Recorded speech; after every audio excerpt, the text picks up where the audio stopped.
Salve, senhoras e senhores nacionalistas, esse é o canal Nacionalista, sejam todos bem-vindos. Este é o episódio 2 de 2021. Se você não assistiu o episódio 1 de 2021, convido os senhores a acessar uma de nossas redes sociais para tomar conhecimento daquilo que nós colocamos no primeiro momento. E a partir de hoje estaremos aqui montando, ou editando vídeos mais curtos, com mensagens mais objetivas, para que não se torne tão cansativo. O episódio número 1 foi um pouco mais longo, devido a uma série de detalhes que ali gostaríamos de deixar, mas a partir de hoje teremos aí episódios um pouco mais amigáveis, como se diz aí na gíria da internet. Bem, hoje eu gostaria de começar a falar com vocês a respeito das mentiras que foram contadas para esse país nos últimos 30 anos e como o nacionalismo pode se estruturar sobre as mentiras e quais são as brechas que existem na questão jurídica, na questão constitucional, para que possamos implantar nesse país uma situação democrática, mais direta, mais oportuna para todos os brasileiros. E eu gostaria de começar com vocês com algo bem interessante. Gostaria de dar início com esse vídeo de Sobral Pinto, Heráclito Sobral Pinto. Foi um jurista brasileiro que no primeiro momento, em 64, apoiou o golpe militar e depois, mais tarde, acabou se arrependendo e vendo que aquilo era uma viagem, uma barca furada e que não passava de uma estratégia de dominação dos Estados Unidos contra o Brasil. E no ano daí de 84, naquele famoso comício da Candelária, sobre as diretas já, o senhor Sobral Pinto, ele proferiu o seguinte discurso. O preceito do artigo 1º, parágrafo 1º da Constituição Federal. Todo poder emana do povo e em seu nome deve de ser exercido. Parabéns, senhor Sobral Pinto. O problema é que, como você já sabe, como você já deve ter visto, todas as constituições brasileiras, desde o ano de 1934, traz essa pequena frase, O poder emana do povo e em seu nome é exercido. E em 84, quando Sobral Pinto falou a respeito dessa frase, ele ainda estava se referindo à Constituição de 1967. Só que essa frase ela acompanha as constituições brasileiras.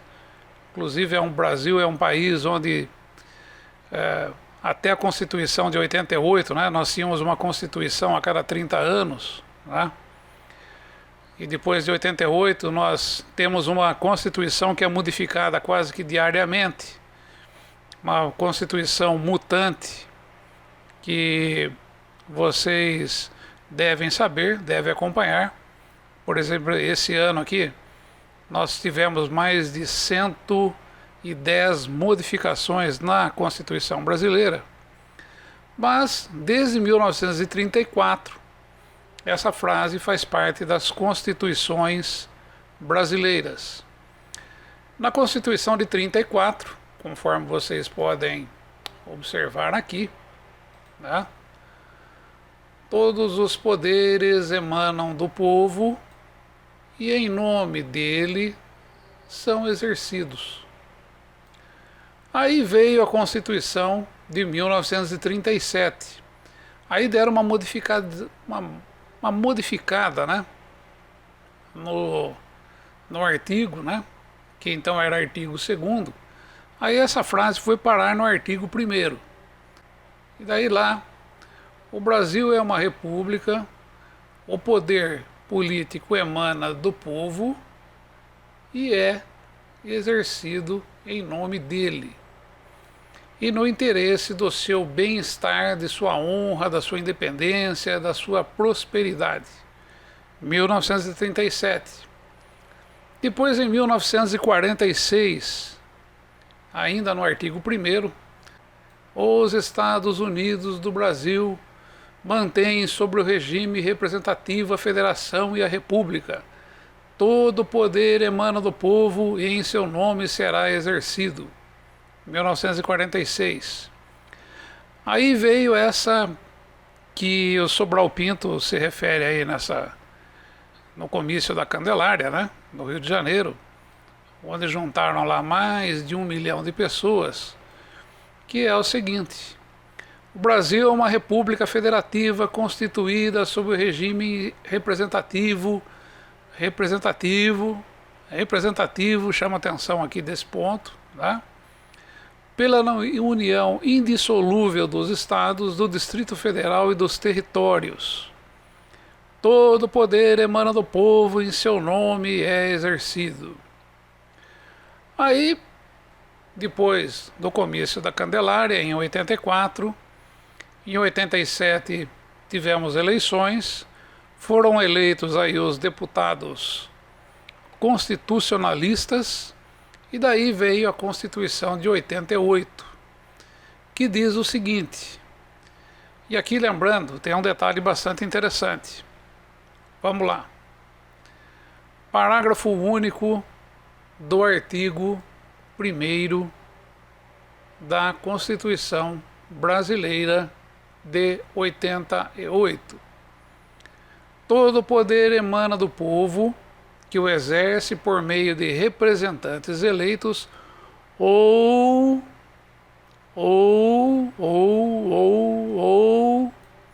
diretamente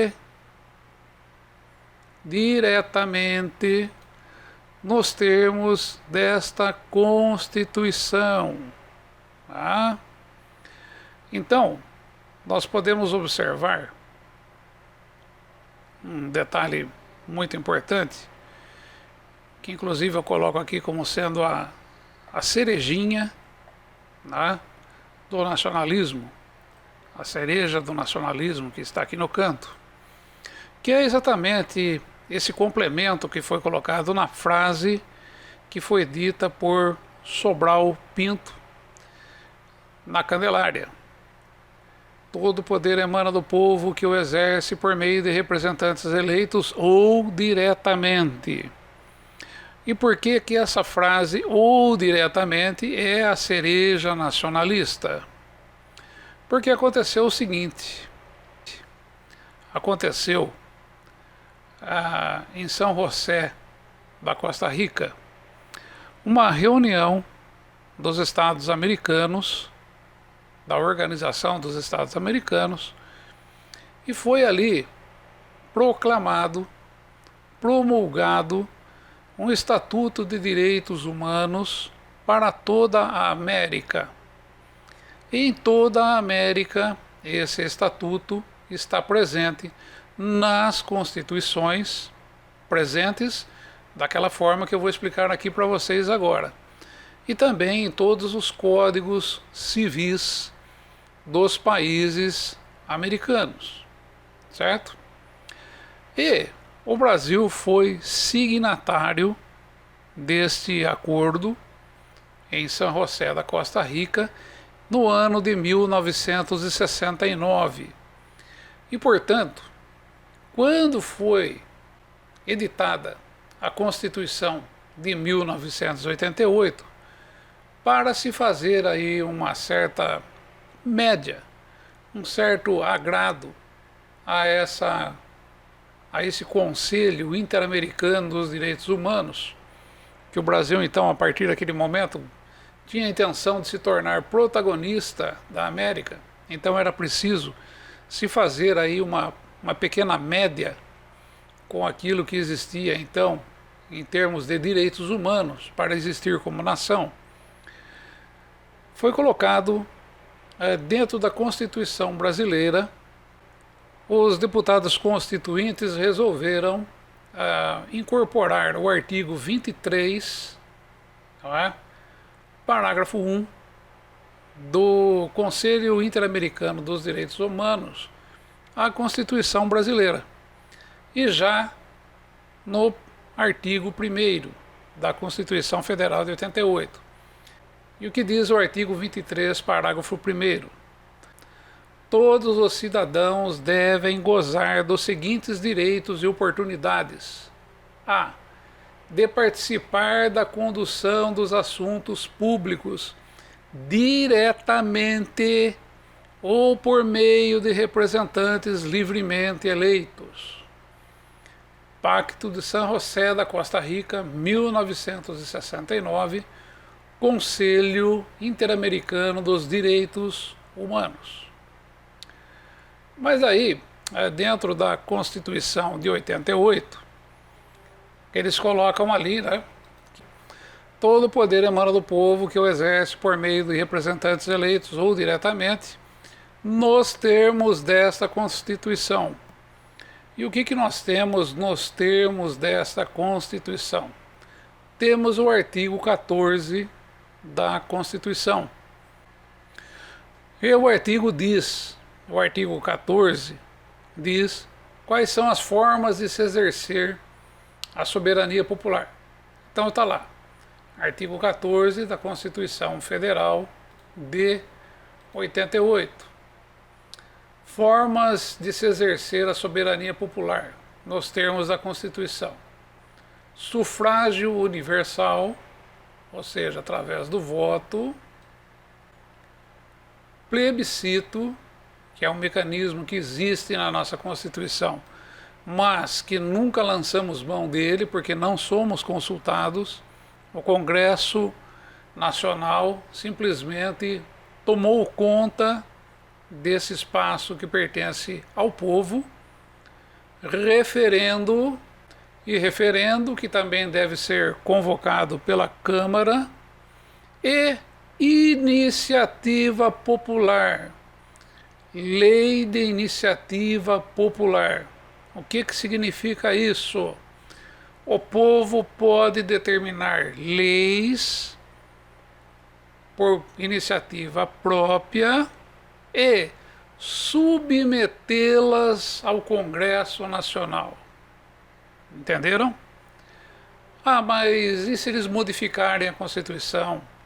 Mas e se o STF resolver não receber a lei de iniciativa popular? Existem, meus amigos, outros mecanismos jurídicos para se fazer com que a iniciativa popular seja mantida. E é nesse ponto que o nacionalismo para o século XXI se apoia. Não queremos ficar gritando nas ruas, não queremos batalha campal com polícia militar ou outros, não queremos depredação de nada, não queremos guerra civil, não precisamos de exército nas ruas, precisamos apenas fazer valer a Constituição. E, para fazer valer a Constituição, não percam os próximos episódios de O Nacionalista. Se você ainda não é inscrito no nosso canal, inscreva-se. Você sabe como faz. Acompanhe aquilo que estamos aqui desenvolvendo. Temos ainda muito a passar para vocês. E vamos passar para vocês aquilo que significará definitivamente a liberdade da nação brasileira em relação aos interesses internacionais e, em primeira instância, a liberdade do povo brasileiro para escolher os rumos dessa nação. Portanto, fiquem atentos. não deixem de nos acompanhar. Obrigado, estaremos de volta oportunamente.